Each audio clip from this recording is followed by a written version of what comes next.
Et regardez cet atelier comme tout droit sorti d'un film de science-fiction. Ces femmes sont en fait des couturières et elles nous montrent comment dans le Nord, plusieurs entreprises ont réussi à surmonter la crise du textile en misant sur l'innovation. Elles se sont hyper spécialisées et elles sont devenues des références pour la médecine, pour les pompiers ou même pour les raquettes de tennis. Manon Debu et Thierry Chartier. Au premier regard, nous pensions avoir atterri dans un laboratoire. Mais en tendant l'oreille, nous sommes au cœur d'un atelier de couture. Toutes ces combinaisons, ça reste impressionnant. On s'y habitue vite. Mais oui, ça reste quand même un métier de couturière parce que c'est beaucoup de travail à la main.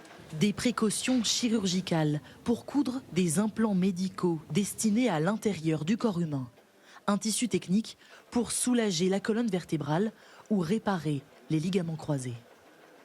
Donc ça, c'est ce qui va venir s'implanter dans le genou. Et puis après, les fils qui sont là, de couleur, c'est des fils de traction pour pouvoir ajuster la taille de la boucle à laquelle on raccroche le ligament.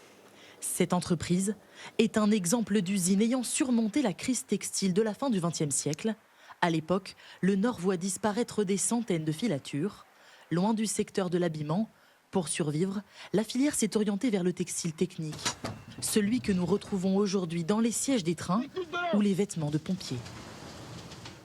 Un textile spécial fabriqué dans cette usine, puis testé dans ce laboratoire interne.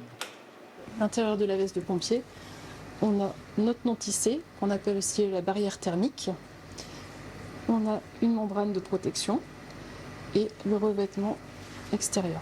Pendant plusieurs secondes, ces couches doivent résister à plus de 1100 degrés, à l'image d'un pompier face à un violent incendie. Conclusion. Au niveau brûlure, dès qu'il atteindra au-delà de 16 secondes, il sera brûlé à un premier degré. Sur la peau. Sur la peau. Test de feu, chaleur, abrasion. Le textile, créé pour être résistant et fonctionnel, a permis à plus de 300 entreprises du Nord de se diversifier. Cette usine s'est-elle reconvertie dans le cordage de raquettes de tennis. Alors on utilise du textile justement pour la durabilité, tout ce qui va être la force et la flexibilité du matériau en lui-même. Le processus de fabrication est unique. 80 machines tournent sans arrêt pour produire le cordage le plus performant possible. On va venir assembler plusieurs fibres entre elles, donc des fibres textiles, avec une résine, avec un processus très lent. Ça va finalement donner un cordage qui est plus souple et plus durable pour le joueur. Ce cordage équipe autour de 2 millions de raquettes chaque année. Des chiffres en augmentation. En 2024, l'entreprise a réalisé 20% de croissance supplémentaire. C'est un marché qui a de l'avenir, on a de la valeur ajoutée dessus, on a un fort savoir-faire et ça nous permet de nous différencier en fait, par rapport à la compétition, notamment asiatique.